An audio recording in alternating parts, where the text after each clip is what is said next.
Ready? 1, 2, 3. We'll wait. Sorry. That's okay. There was a piece of wool stuck to my mouth. It was gross. Okay. 1, 2, 3.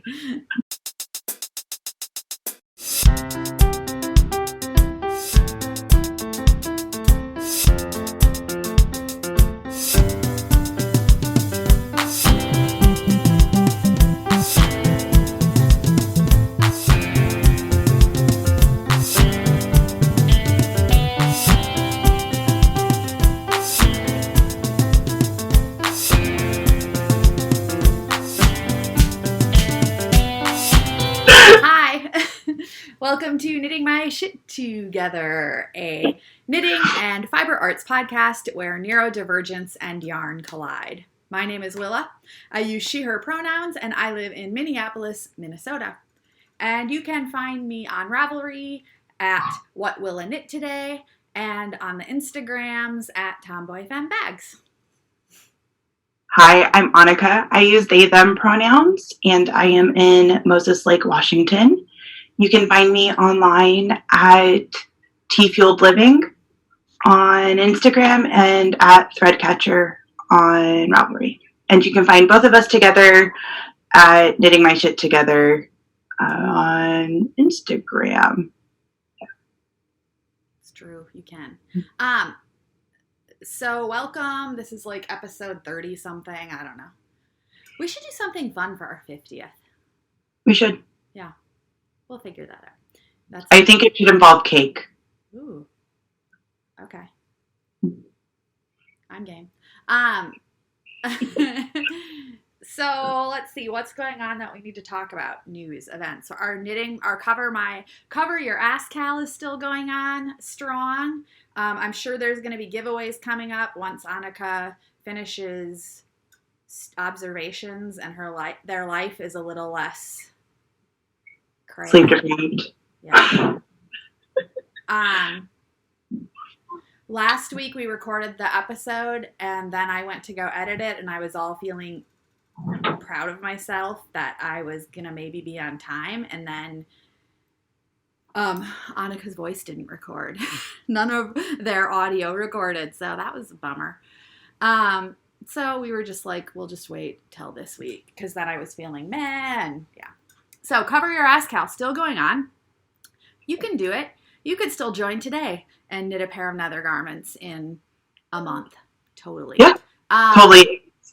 Especially if you're using like DK or a heavier weight yarn than fingering. The official pattern is the Nether Garments by Elizabeth Zimmerman, which is a recipe and can be knit in any weight yarn for any size body. And but you can really knit any pattern that will cover your ass. We're just going with the Nether Garments for the official one. Enamel pin ordering is in the works for our patrons, our subscribers, and our Cover Your Ass Cal participants. I still keep taking down the pre-order link on my website, which I really should do. I'm going to do that tonight. So we'll reshare the link when it's up. If you've already ordered one, you're good. No worries. Everybody else, I'm going to take down that link, and then we'll put up a link once we have the estimate of what they will be. And that will be coming up within the next couple of weeks. We're just waiting for Annika to finish their student teaching, so they have the spoons to do that. Yeah. Oh, we have to say hi to our most important fan. Can't believe we almost forgot. Now, ready? Hi, Arissa, our number one fan, Arissa. We love you. Love you, Arissa. Yeah. Okay. Also,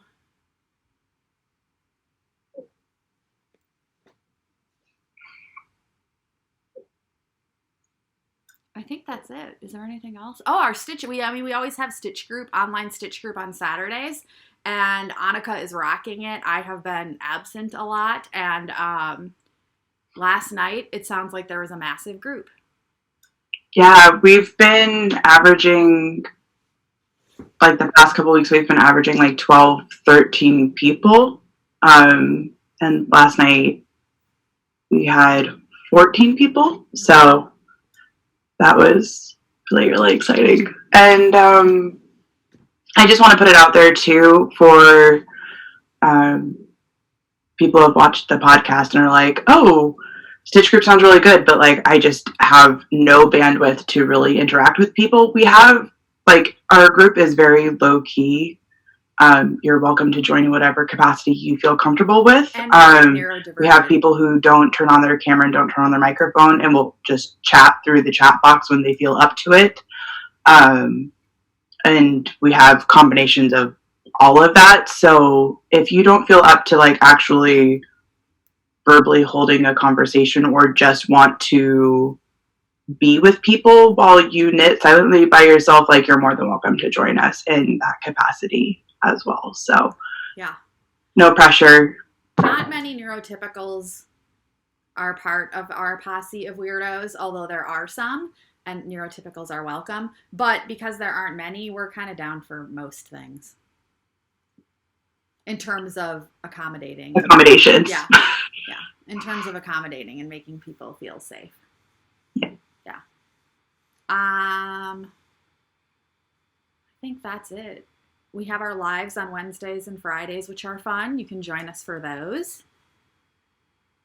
And yeah, let's move on. Oh, our Seiko SciCAD KAL ended before, like, right before the last podcast episode we tried to recorded. And I believe all of the winners have been notified at this point for prizes. So thank you to everyone who participated with that. And yeah. So what was I going to say? I was going to say something related to that, but I can't remember. I don't know. It's gone. Okay, moving on. FOs. Annika, let's see them. What are your FOs? I have FOs. So I finished my pair of friendship socks. I finished my pair of Willa's birthday socks. These were knit using Mud Punch Harmony Rainbow. They're currently what Willa's knitting. I knit mine toe up with an afterthought heel on US size 1s. And I swear that these socks are magic because I only did 52 stitches and I normally knit 60 stitch socks. And like, her base is just so squishy and so they turned out really well. I'm really happy. They're beautiful. And they're rainbow and bright, which is my favorite. So, yeah. And then the other FO that I have is a spinning FO. So, I don't know, it's like the sisterhood of traveling fiber that goes along with the wheel. So, our friend Sultan gave Willa fiber that was undyed. And then Willa gave me the fiber. I dyed it, and now I've spun it, or some of it. I've spun some of it, and we learned a couple weeks ago that it's merino. So that's exciting. I've spun up about 2 ounces of it, and it's just. And you dyed it, right? Yeah, I dyed it, and I spun it. Whoop. So pretty. See if I can get it to focus. There we go. That's better. So I'm really, really happy with it. And so far, I've spun 46 grams and gotten 194 yards out of it. So, nice. So you're getting a fingering weight spin out of that? Yeah, I'm getting a fingering weight spin. And this was spun on my electric eel nano, which we talked about on our live this past week. It's a really good budget spinning wheel for those who can't afford like an $800+ spinning wheel like myself. And like the most expensive option for the electric eel nano is like $110 because it comes with more bobbins. So the base model, which is the exact same wheel that you get in the deluxe version, is $80. So if you want to try an e-spinner, that might be a good option for you. And you could always start out with the base model, and then if you discover you would like more bobbins, they sell just the bobbins too. So yeah, it's very customizable and very easy to get whichever parts you want more of later for the same price. So yeah, that's it for my FOs. Okay. I have 3 FOs to share, Annika. Woohoo! Some of them are sewing, but that's okay. So the first FO is this sweater. I'm counting it as an FO again because I finished it a while ago and then never wore it because I just made the neckline too big and stretchy. And I'm like, Willa, there's no point in knitting a whole sweater that you're then not going to wear. You need to go back and just fix the neckline. So I basically undid my bind off, ripped back, took out the short rows, and got to where I had stopped doing raglan decreases. And then I did 4 more rows, 2 decrease rows, 2 plain rows, redid the short rows, and then redid the ribbing. And I just steam blocked it before this so that I could wear it on the podcast. The yarn is a yellow 100% wool by a maker we will not mention because after I got the yarn while knitting this sweater, it came out that she is a fan of Caitlin Hunter. Oh, and I'll say her name, right? But I'll say it with I'm saying it like, don't buy this yarn. Oh, we don't need to say that part. We can say that we do not support Caitlin Hunter. Forget mentioning the yarn. Okay, yeah, sorry. Scratch that. I'll maybe edit that part out. Okay, so yeah, we don't talk about the yarn maker because they are fans of Caitlin Hunter, who we do not support and who still has to make amends to our community in terms of her treatment of BIPOC folks in her space. So that's that. I used Elizabeth Zimmerman's percentage system to knit this. This is a fingering weight yarn. I think I wanted it really big and boxy, so I think I cast on it has lots of positive ease, so I think I cast on 272 stitches or something. I don't know. And it's just a bottom-up raglan, and I really like it. And Elizabeth Zimmerman is a genius, and I love her, even though she's dead. Yeah, you and Sultan have gotten me on the Elizabeth Zimmerman train. She just makes you feel like you can do anything. She does. Yeah. Thanks to her, I can knit cables without a cable needle. I hear my iron on because I steamed this. Can I quick go turn it off? Because it's just wasting electricity. Hold on. Hold it.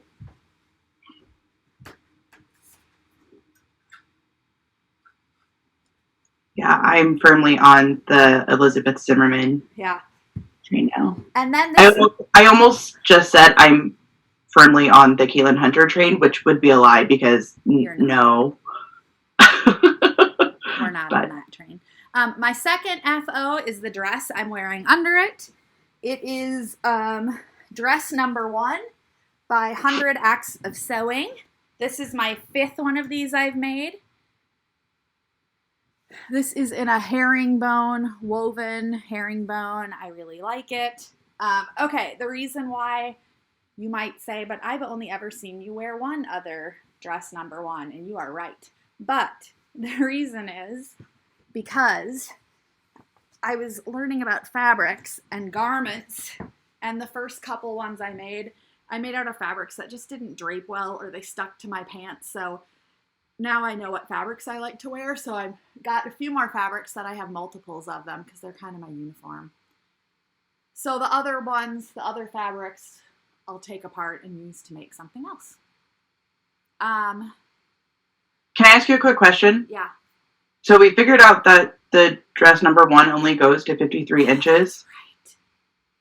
Right. Yeah. So here's the deal. That's not size inclusive knitting community wise. The sewing community is catching up to the knitting community. So you should message the 100 Acts of Sewing person who you can find on Instagram at 100 Acts of Sewing.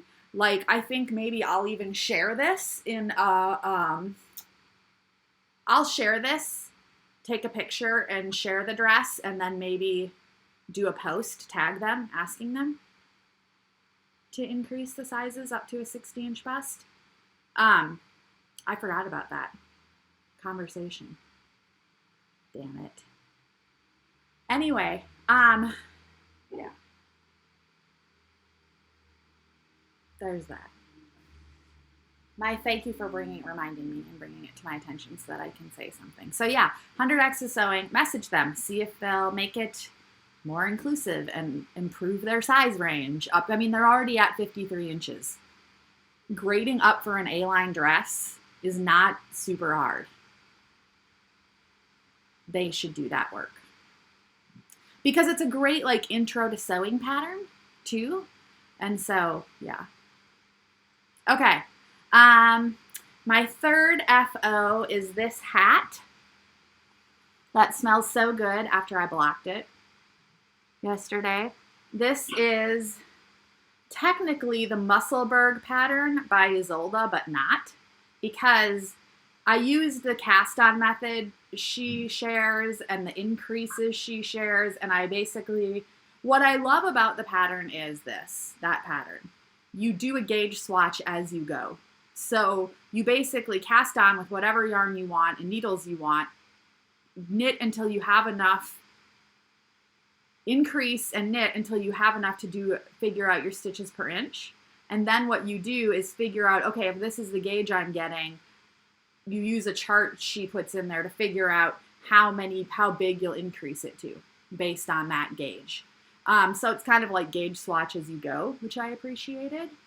That pattern was different though, and would have been double thickness had I followed the pattern, but because this is kind of a thicker yarn, I just increased to my stitches, knit down, and then did a 1x1 twisted rib. And I blocked it, and I like it much more after blocking it. What do you think, Annika? It looks like it fits way better now that you've blocked it. Yeah. I like it. It was just so stiff until I blocked it, and I was going to rip it out, everybody. I don't know why.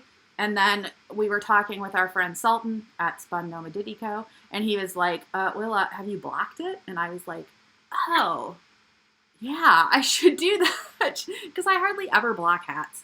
So then I blocked it, and I'm really happy I did, because now I'm going to keep it and not rip it out. So this yarn is Rauwerk yarn, Rauwerk. It is 100% merino, non-superwash, from a single flock of sheep in Bavaria. Boom. Just super cool. And I love it. So yeah, that is my final FO. And I think that's it for my FOs. Do you have any whips? I have so many whips. Me too. I'm only going to share ones I've worked on, though. What? I'm only going to share ones I've worked on since we last recorded. I've worked on all of these since we last recorded. Okay, well, share. And I'm not even going to share my spinning ones. These are all just knitting whips. Okay. You can do this. You can do it. Do it. Okay. So my first whip I'm really excited about. So my first whip is the Namu sweater by Knit Boop. And the pattern hasn't been released yet, but it will be March 13th or March 14th, I think is the plan. And when it does, I'm knitting it. Y'all, I was not a cable knitter. Like, I did not enjoy knitting cables before the sweater, but the sweater converted me. Like, I love, love, love knitting this sweater that, like, I want to knit another one. Like, I kind of want to do, like, a rainbow fade. I think that would be super fun. But do you think you would lose the cables in the rainbow fade? What? Do you think you would lose the cabling detail in the rainbow fade? If you faded it, well, no. Okay. I don't think so.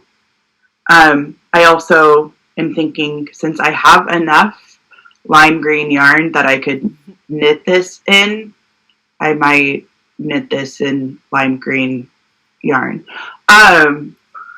But it's knit in worsted weight yarn. I'm knitting size G Let's see. I'm knitting this personally out of wool of the Andes in the Celestial colorway, I think. Yeah, Celestial. And as you can see, it matches the walls of my bedroom. So that's exciting. I can camouflage And I myself. think, But too, when you tried it on when we were chatting, I think even it matches your walls more closely than it even looks here. I mean, yeah, here it looks close, but earlier when you try, it's like you blend into I the think wall. it's the lighting, but Yeah. like in person, like they're pretty identical. Like my wall has a little bit more gray tones to it, but it's such a comfy sweater too, everybody. Like I have to block it. Like I still have the last sleeve to go. I finished the first sleeve today. Yeah. I have the last sleeve to go, but I tried it on just to see like where the sleeve length was, and it fits with like almost an inch of positive ease currently, and I have to block it so I get like what the gauge was supposed to be since I'm a tester, but like it's really exciting, and yeah, I'm in love with this sweater. So Namu sweater by Knit Boop. Ura's releasing it in the middle of March, so be on the lookout for that. Let's see, what else have I worked on? I'm stuck. Hold on. More cable projects. I got commissioned by Angela of Liberate and Lather, who makes fantastic lotions. Yeah, she makes like the best lotions. I can't say enough good things about her products. And she commissioned me to make her a pair of cable knit socks. And so I took her measurements and I'm making her a pair of cable knit knee highs. There we go.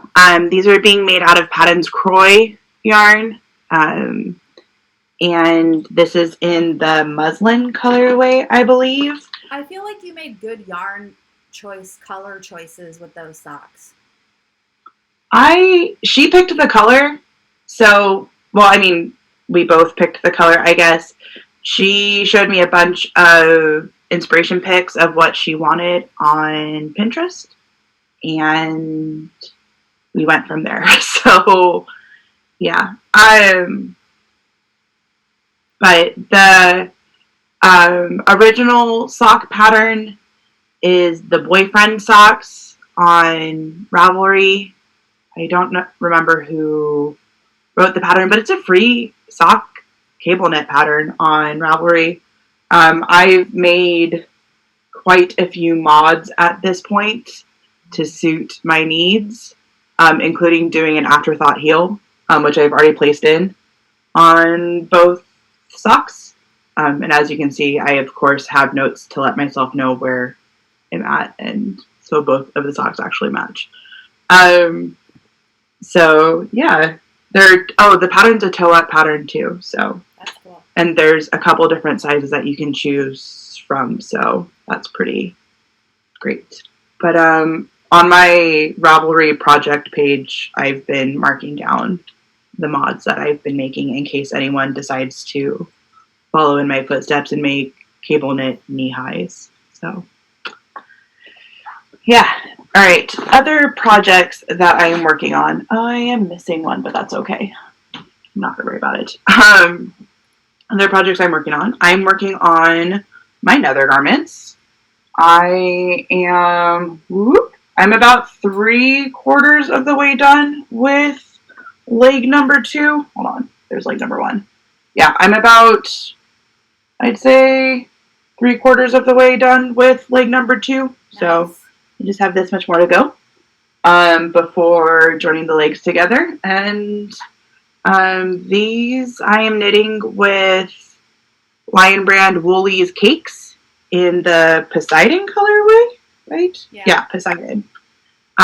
Because I feel like everyone on our podcast should know that I'm all about that budget yarn life, and have never shied away from those budget yarns. Plus, they're like that is gorgeous. But that I've said this the whole time you've been knitting them, not even before people started talking about budget yarns, that it's striping up so well.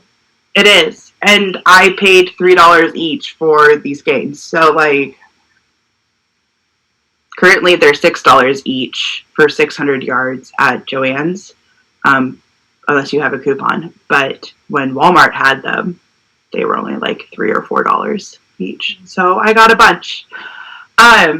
But yeah, so I'm about 3/4 done with leg number 2, and it's striping up beautifully, and they're so soft, and I love them. I'm knitting mine with US 4s, which explains why I haven't been able to find any of my US 4s, because both pairs that I own are in the legs of my nether garments. So, and then, hold on a sec. There we go. And then, continuing on with that budget yarn life, when I was with Willa, I bought rainbow sock yarn on clearance at one of the yarn stores that we went to. Where did you get that? At the store we won't mention? At the store we won't mention. It was in their clearance section, and I paid $8 for it. So, yeah. So, I missed your purchase of that. Because I know. Yeah, this is, I would have gotten some. Symphony 8-ply or Symphony 4-ply. Symphony whatever ply it is. I think it's a 4-ply. Were there more skeins? What? Were there more skeins? Yeah, there was a bunch of skeins. Why did I not get some? I don't think they had colors that you liked. Because not rainbow. I don't know. Okay. I mean, you were very busy. Schooling the shop worker. Schooling the shop person. So I don't know. But so I finished the body of sock number 1 a while ago, and I have the toe done for sock number 2.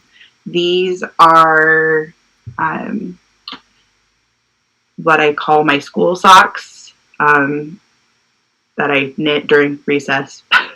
And my students think it's like absolutely amazing that I knit, and they come up to me every day and ask me to see my socks that I'm currently wearing. So that's awesome. Pretty, like everybody needs a handmade sock fan club like that.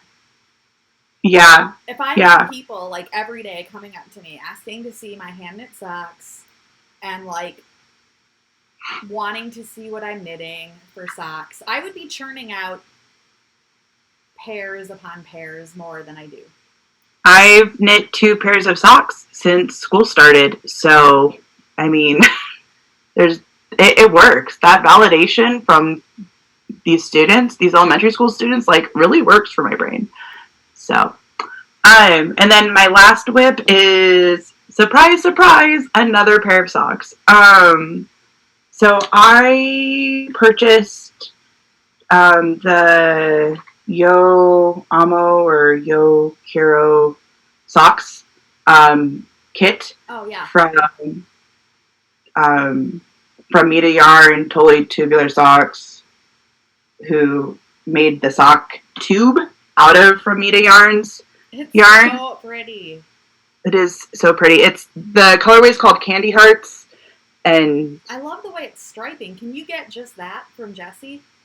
I don't know if she's still doing this colorway. I'm gonna message her.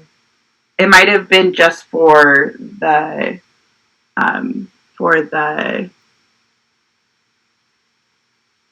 exclusive for the kit. So I got that, and I also got the teal, like big surprise color wise mini that went along with it. And I have the toe and the cuff done on one sock, and I'd say probably halfway done on the heel of the sock. So I've been working on these at school too. So depending on which bag I grab in the morning, I work on these or I work on my other socks.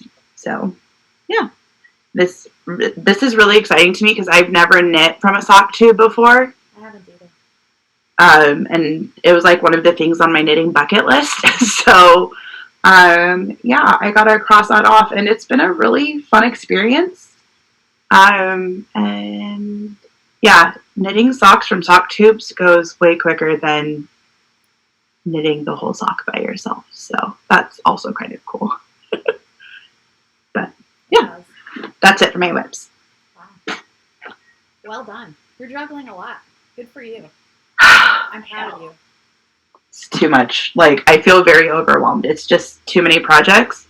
And like the majority of the projects that I have, like, because I have 2 more whips, but they're in the other room and I forgot to grab them, so I'm not going to go get them.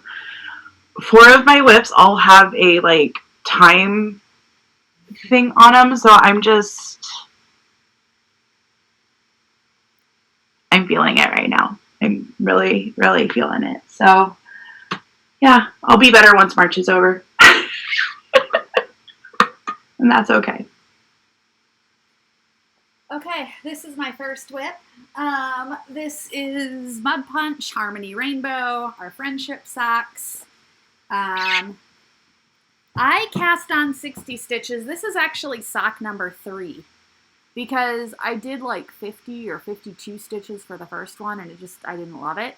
So I ripped it out and am redoing it with 60. And I've tried it on. So this is like, I don't have the heels in yet.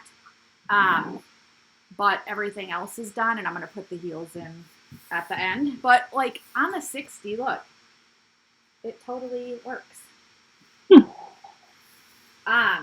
So, yeah, I am almost done. I have 3 stripes to go. Actually, maybe only 2.5 until the cuff. Sweet.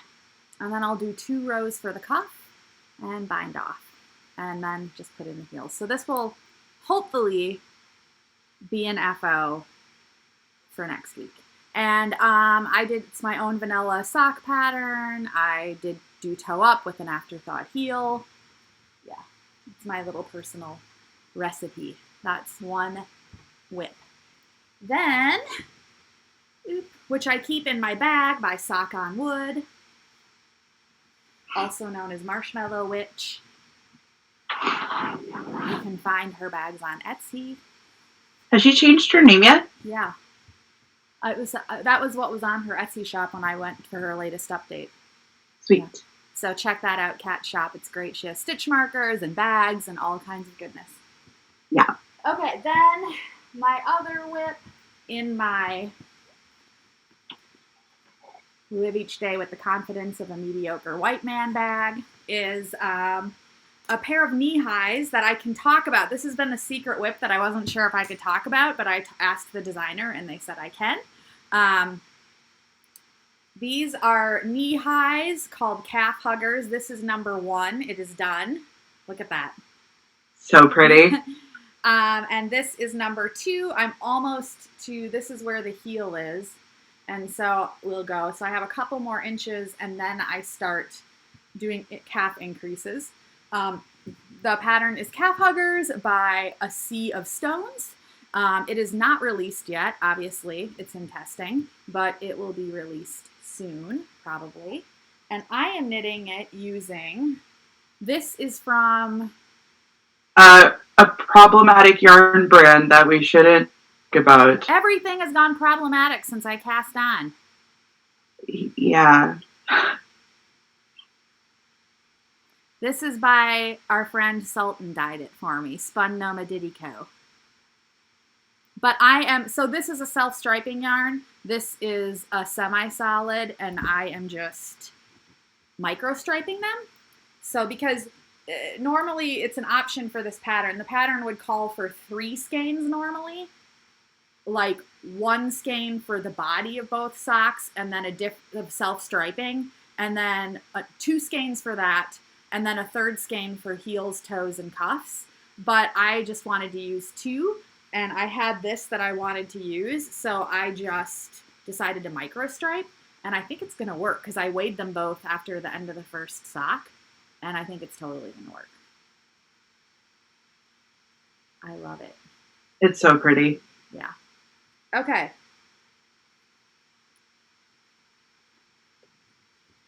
Where's my bag for this? What bag was this in, Annika? Oh, live, eat, stay with the confidence of a mediocre white man. Okay. Now, my third whip is knitting whip. I have 2 spinning whips. Is my Lion-Hearted Swan Show by Tiff Nealon Knits. Knit in Forest Fiber Arts. And I am on the first sleeve. So this is curling, but it won't once I block it. And I love it. And it is beautiful. And I wish you guys could see it in person, all of you, because, well, that's a good one. The color has so much more depth. Like, the yarn has so much more depth in person. Yeah.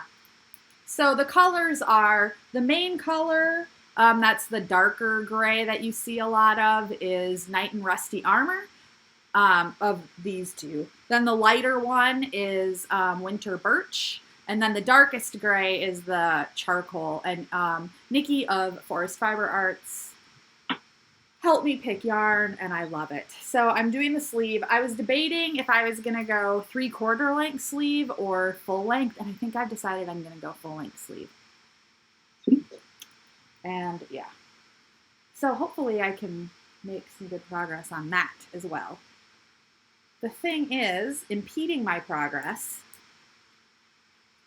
besides yarn knots, impeding my progress is the fact that I have been spinning up a storm because I got a new spinning wheel and because I've been a little stressed lately, and just my own personal work I'm doing. There's some important therapy sessions coming up that I'm feeling a little anxious about, and spinning is really soothing to me. So I have been spinning a lot. Let's just say that. So I'll show you 2 of my spinning whips. I probably have stuff I finished. Oh, I do. I'm going to grab it out of my yarn cabinet because it's a good one to show. Because it's somebody who has not become problematic. Why do I always forget every week, Annika? I don't know. Because you don't write things down? Yeah, that's why. Okay. This is from Witchcrafty Lady. It is, I think it was a Corey Dale something blend. I didn't keep the tag. Anyway, the tag's in there somewhere, I think. This is 2-ply, a fingering weight yarn. I love it. It was a lot of fun to spin. You should go to Witchcrafty Lady's shop and get some of her fiber on Etsy. She has some Rolags she put on Instagram tonight that I need. They're so beautiful. They're so gorgeous. And they're in my favorite color. So they're beautiful. And I can't wait till they come to her shop. So this is a spinning info I had. Some of the spinning whips I have. This is one of the 2 bobbins I have, but this is 100% Rambouillet, dyed by Nikki of Forest Fiber Arts. Look at that. I'm finishing another bobbin, and then I'm going to add 25. Well, I'm going to add I'll have about 2 ounces left, and I'm going to add 1 ounce to each bobbin and then ply them together. But look at that. It's so pretty. It's so soft. I think I actually have that little sample I spun up and plied. Here's me getting more crap. People are used to this though, right? I would assume so if they've watched any of our podcasts at this point. Go with that. That people are used to me randomly getting up because I've realized I left yarn in my cabinet. Hmm?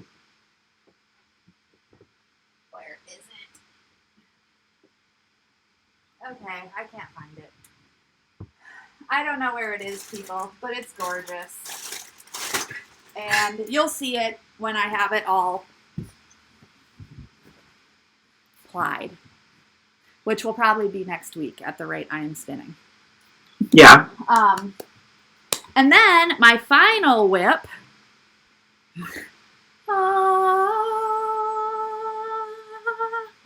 This is 100% silk.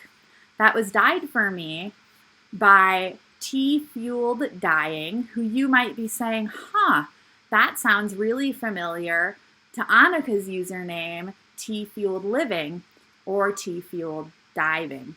And you were right, because Annika dyes fiber that is beautiful, like this silk. Look at that. It's like gold. It's so pretty. So we are going to be starting, Kat Knits and I, a crowdfunding effort to get startup costs for Annika to start dyeing and selling fiber. Because the world needs more of this. That's why. There needs to be more of this in the world. I have so much more of this to spin. Turns out you barely need anything to I've never spun 100% silk, but this, I mean, the braid's all ripped into shreds because I've been tearing into it, but like, I have so much left. Look at that. So pretty. So I'm going to apply it on itself because that's kind of what I love doing. And then I am going to use it for something special. Either a summer neckerchief, because I love wearing silk in the summer, and winter, because silk is just an awesome fiber in general. Or I was thinking, and Annika named this, it's 100% Tussa silk that Annika named for me diaper laundry. Our friend Kat, who's Sock on Wood or Marshmallow Witch, is the one who actually named this. I showed it to her and I'm like, I don't know what to call this. And she's like, diaper laundry. Because I always say that my colors are baby poop colors. Like this. This is it. Yeah. So that's it for my spinning and knitting whips.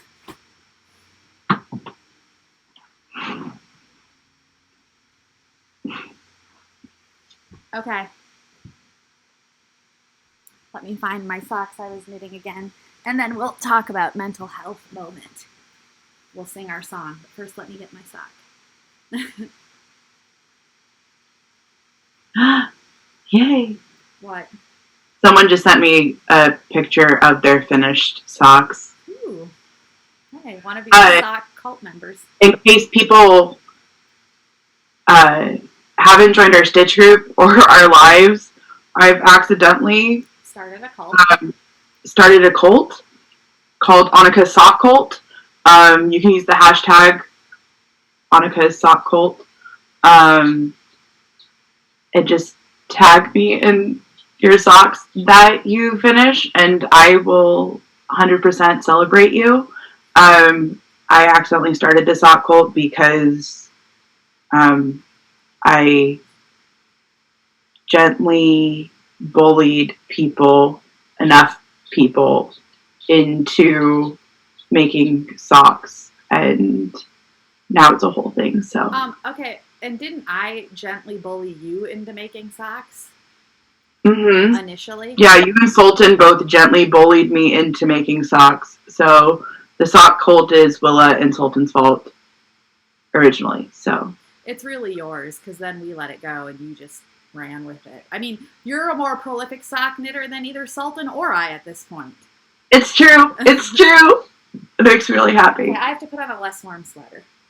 Yeah, I've knit, I think I'm on pair like 26 or 27 at this point since I started knitting socks, because I knit my first full pair of socks in July of 2019. So I've knit 26 pairs of socks since then. So yeah.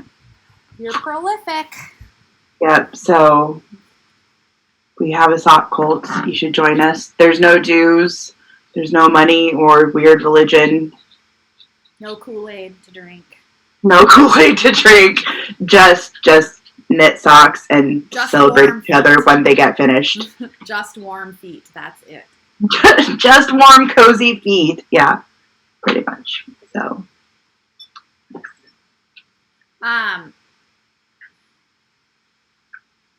What else? You know what happened that I should share with our audience? You guys know how I always am wearing that yellow scarf, bandana scarf that I tie around my neck. That's knit in my favorite color of Brooklyn Tweed Loft, Hayloft, and it's the Romney kerchief. I was in Chicago last week visiting our friend Sultan and watching him become an American citizen. Yay! And he can vote. And not that Chicago is going to go to the Republicans, but just in case. Anywho, you never know these days. We went for breakfast, like my last day there. I was about to go catch a train back to Minneapolis, and he and I met for my breakfast, his lunch, and I think I left my scarf there in the booth, which is kind of tragic. So Sultan's going to go talk to them on Monday and see if it's there in the lost and found. And if not, I'm going to have to replace it with something. I don't think I'll knit another one. I think I'll find something new to knit because I've already knit that. I'll find something new to knit in Brooklyn Tweed Loft. What about your shift one that you're knitting? Yeah, I mean, I have that one. But I want a plain loft one to wear for simple days. But there are several patterns I have that I'm going to be knitting, like that Everyday Shawl by Andrea Mowry, which, okay, is more a schlanket than that little kerchief, but I'm going to do it in all charcoal gray. So that will be one I'll wear a lot. So, yeah. We'll see. I might knit that on the plane to Sweden, that and my nether garments. Ready for the mental health moment, Annika? 1 second. Oh, no. There we go. Okay, yes. Mental health moment.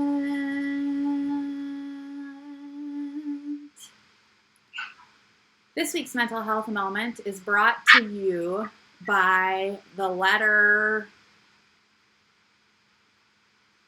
F for F's sake, white people.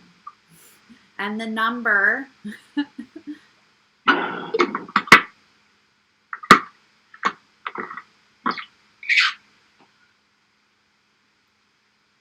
6.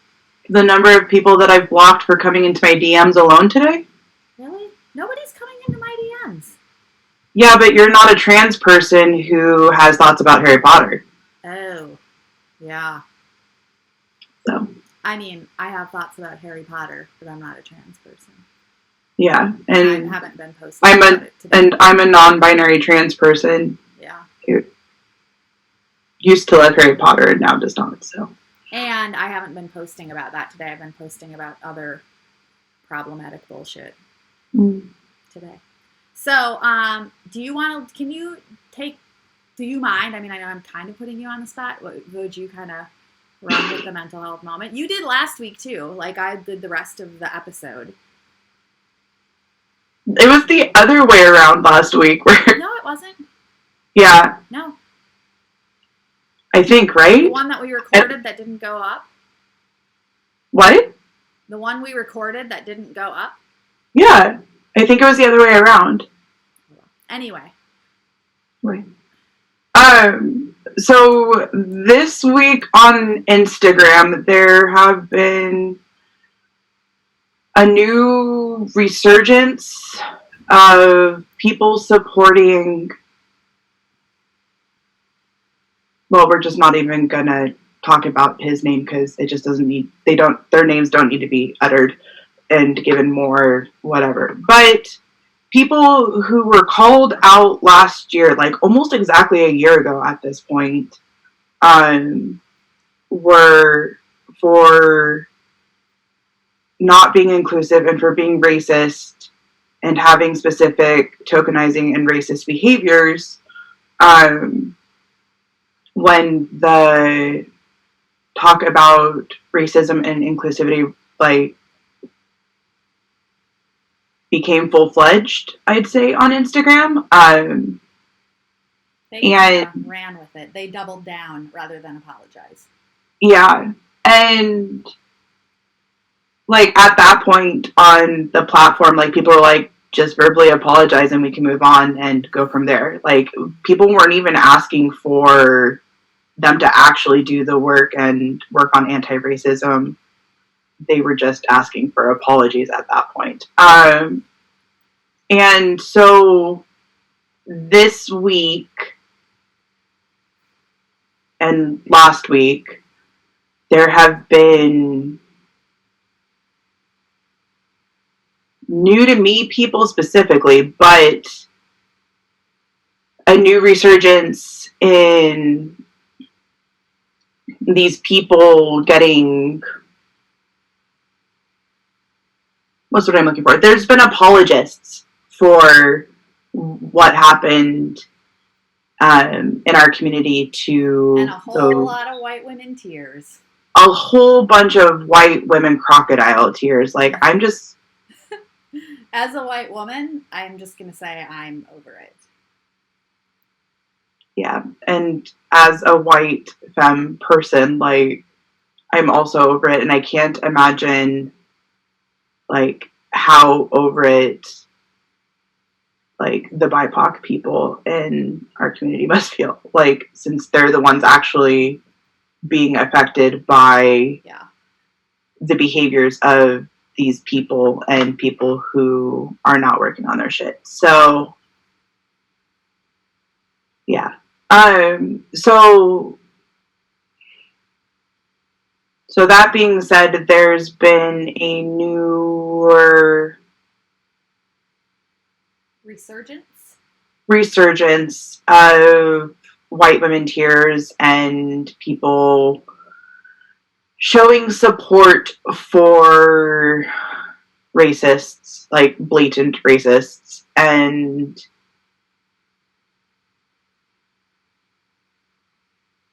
I want to be very clear, like on this podcast, that Will and I do not support these people, and that we are very, very anti the white woman, white femme, white person, just in general BS that I think we're very anti-white fragility. Yeah, that was what I was looking for. I think even realizing that we both struggle with that at times because we are white people who are socialized in a white supremacist culture and we have a lot to unlearn, that we also are both actively doing the work. Yeah. I feel like we are. I feel like I can say that with confidence. Like I'm doing my own self-work and examining my own biases and prejudices and internalized, and I mean racism and, you know, all of that. Yeah. And we've been working, like we've both had a lot of discussions about the work that we're doing separately, and we've had a lot of discussions together about the work that needs to be done in our own community, because since we host a Stitch group that our main goal is to be inclusive, that requires a lot of work on our parts with dismantling white supremacy and like our own white fragility and whatnot. And nothing compared to the emotional work BIPOC people do every day having to deal with racism, let's say that. But it is something we try and be intentional about. Yeah. Yeah. Yeah. And it's something that we're never going to be finished doing. Like, it's not something that we can get complacent in and be like, oh yeah, that's good enough. Like, so, and so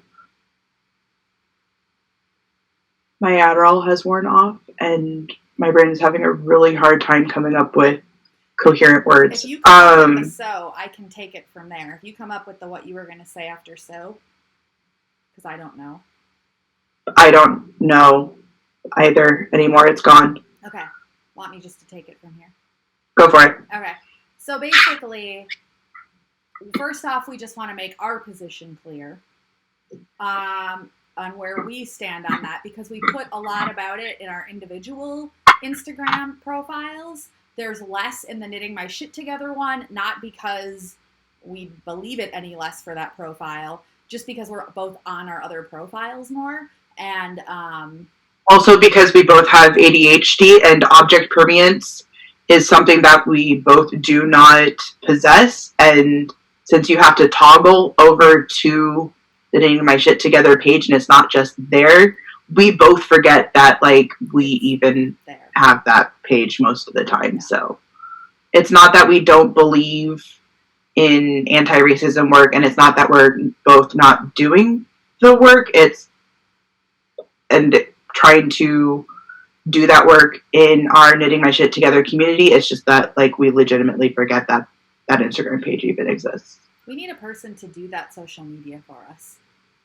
We do. We need a person who, like, we can just send photos and funny videos and things to, and they'll do our daily posts.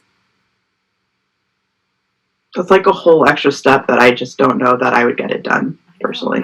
We always aspire to getting it done. We have moments where we're like, we're going to get it done. And then we don't. And I'm okay with that. For like 2 days. And then after that, it's just gone. And I'm okay with that. Hopefully everybody else can be okay with that too. We're doing the best we can. Can't, then our page might not be for you. Yeah.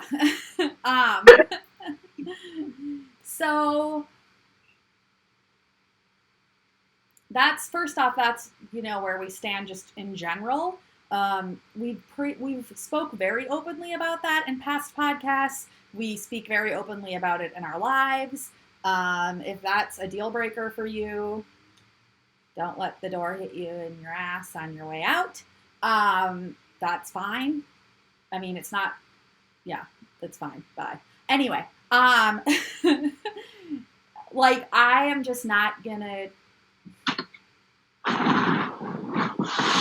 placate people to try and get followers, and I'm not going to go against my own core values, and neither will Annika, for followers. I would rather have one highly enthusiastic, rad person following and watching our podcast than people who aren't. That's that. Okay. Then, so that's where we are on that. We're also about self-care and boundaries, because boundaries are healthy and good, not bad, despite what popular culture would have you believe. We both take care of ourselves, because I don't want to, like, do lots of posts about self-care and then us not practice good self-care. That doesn't seem very logical. And also, I want to iterate that self-care isn't just face masks as much as I like to broadcast them. Like, self-care for us is taking our meds, tapping out before we hit a breaking point, socially, emotionally, whichever. Saying no. Yeah. Like, and also one of the other ways we practice self-care is with boundaries with you guys. So, you know, one thing we've had to talk about in conversations we've had to have is we love that you are all here. We want you all here. It's really fun. It makes things like Stitch Night in our lives just a blast to do. And we want you all here.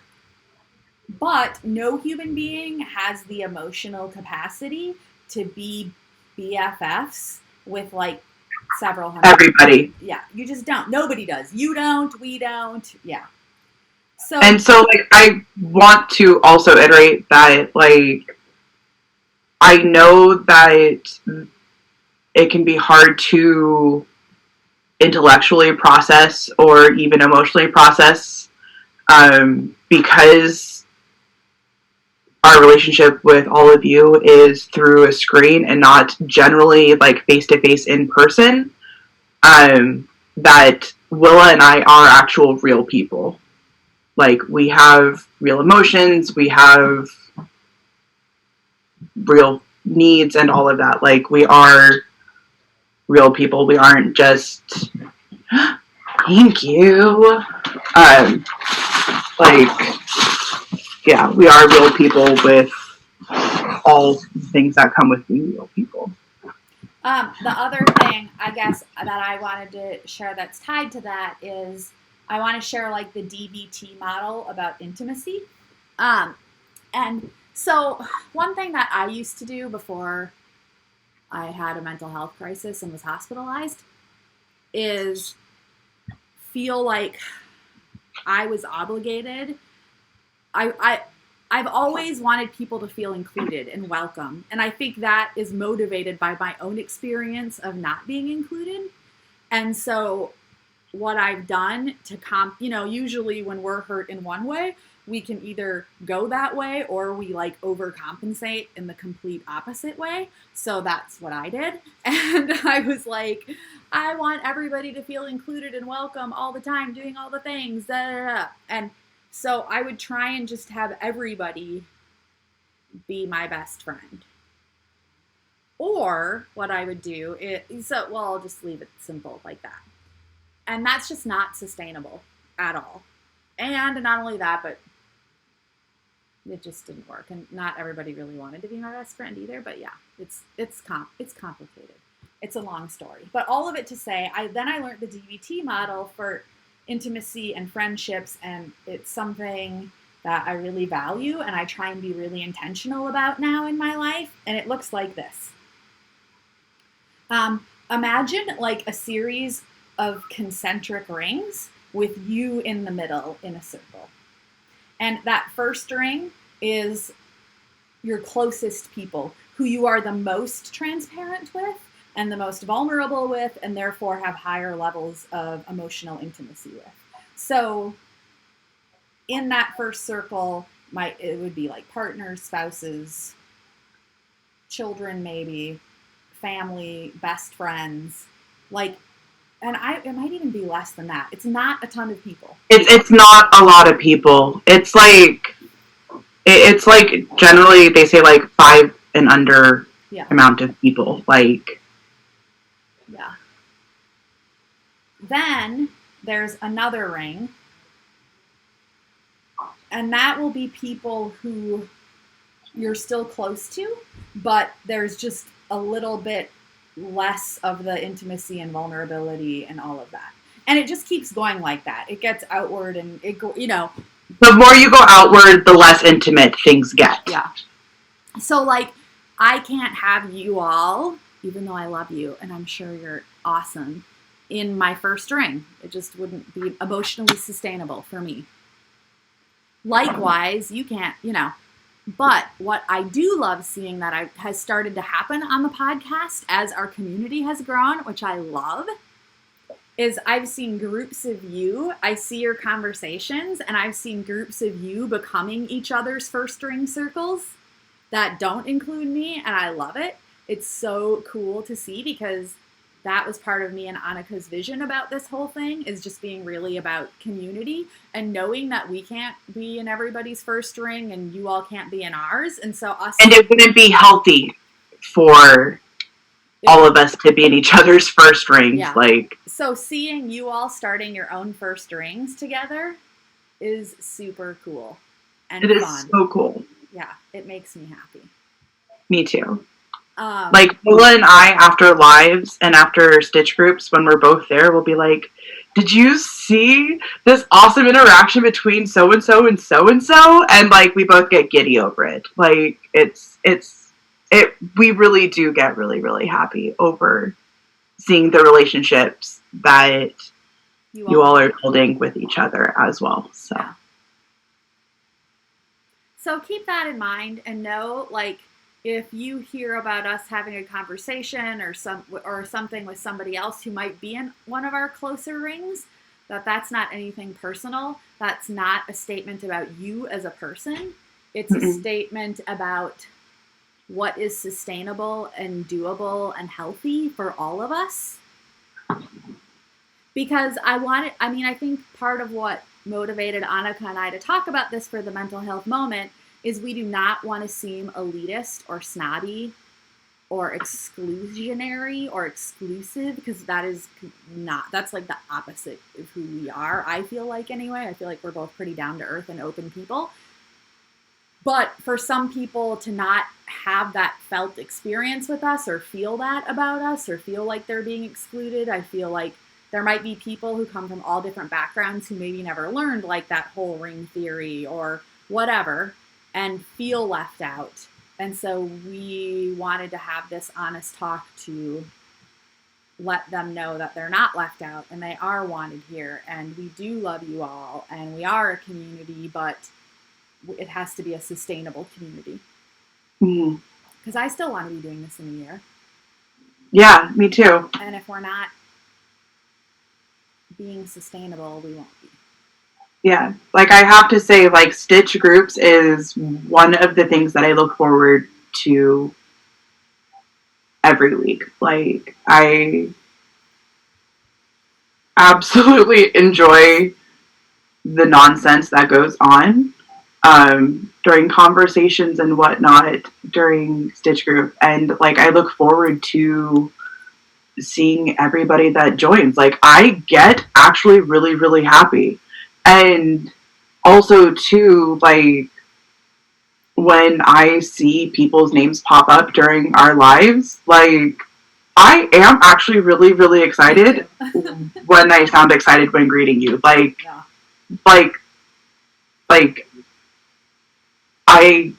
just... every week having a birthday party that you didn't know you were having. Yeah, like, it's amazing. And the fact that people actually, like, went out and bought face masks just so I wouldn't have to do it alone on my birthday, like, and the past couple weeks, too. Like, it just... I adore our community that we've been able to create with all of you, and I really want it to be sustainable, and that does require us putting up boundaries. So, yes. One of those boundaries that we haven't talked about yet, too, is the emotional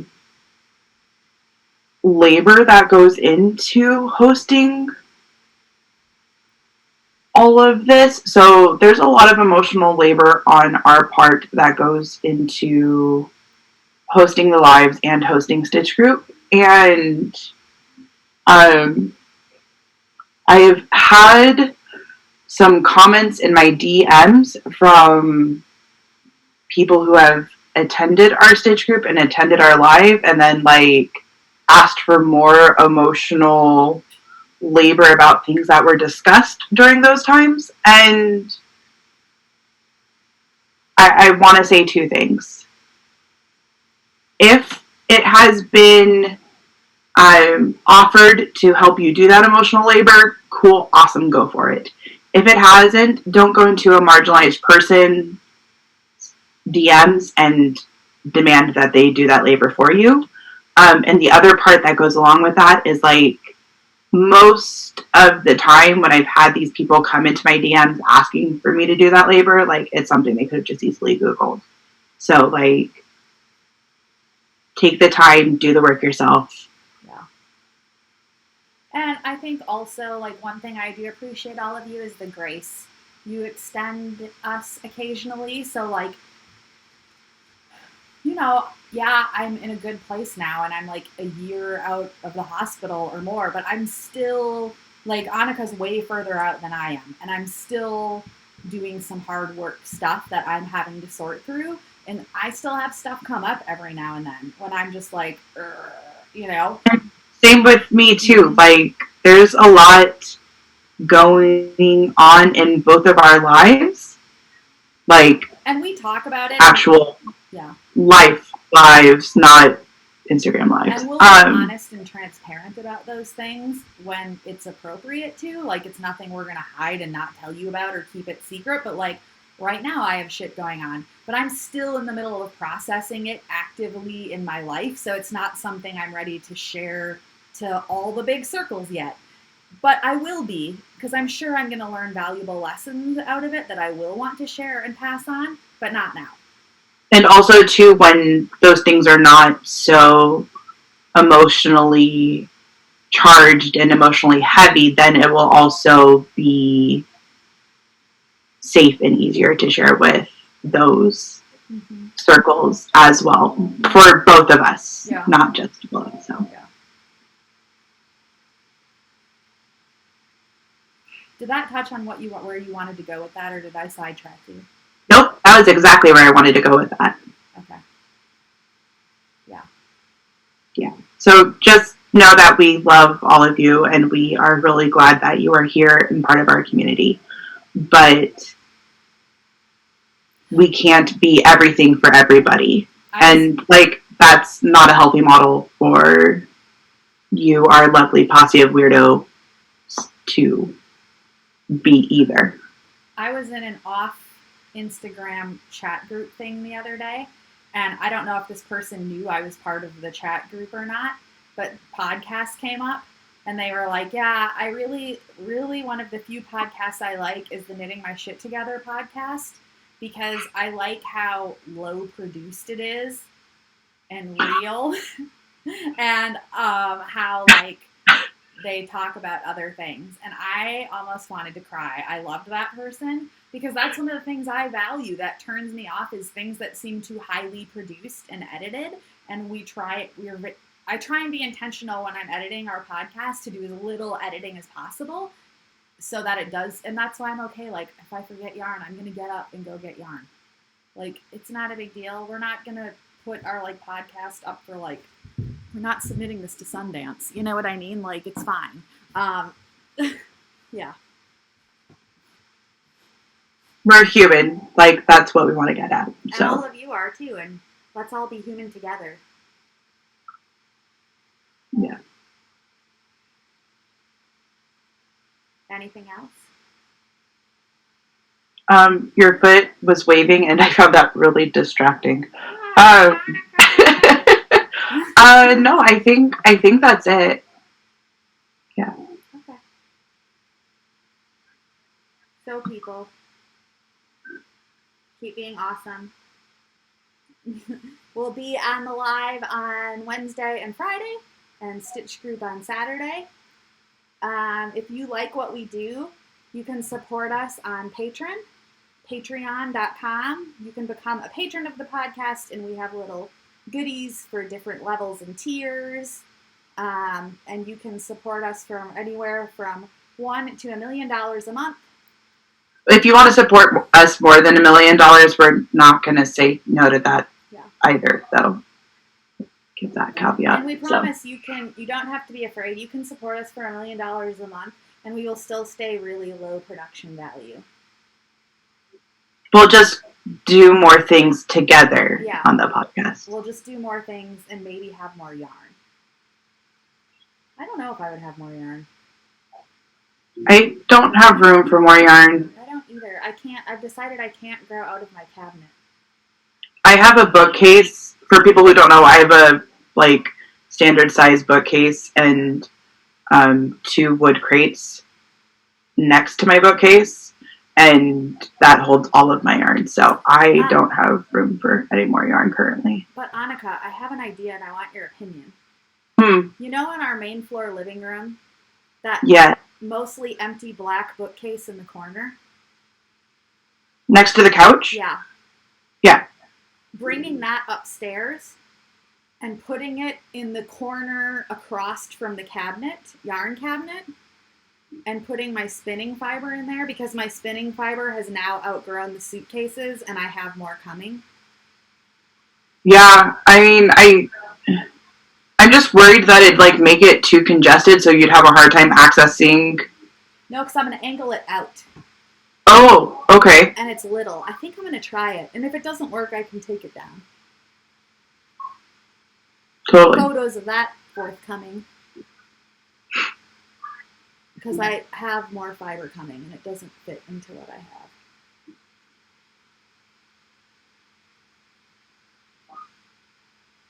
Yeah, I have my one skein of the month for next month coming. And it'll come next month. But other than that, I think... Oh, no, I do have fiber, because I did but not much fiber. So Yeah. If I finish one of my spinning projects, then I'll have enough room in my fiber bucket for. I might make Matthew move it upstairs with me tonight. Try it. See how I like it. I mean, if you have a partner, might as well. I mean, there's crap in the drawers of it, but it's just crap that I never touch anyway and just sits there unused. So I need to just get rid of it. Yeah. Okay. That's the update on me rearranging. Anyway, we'll see you all next week.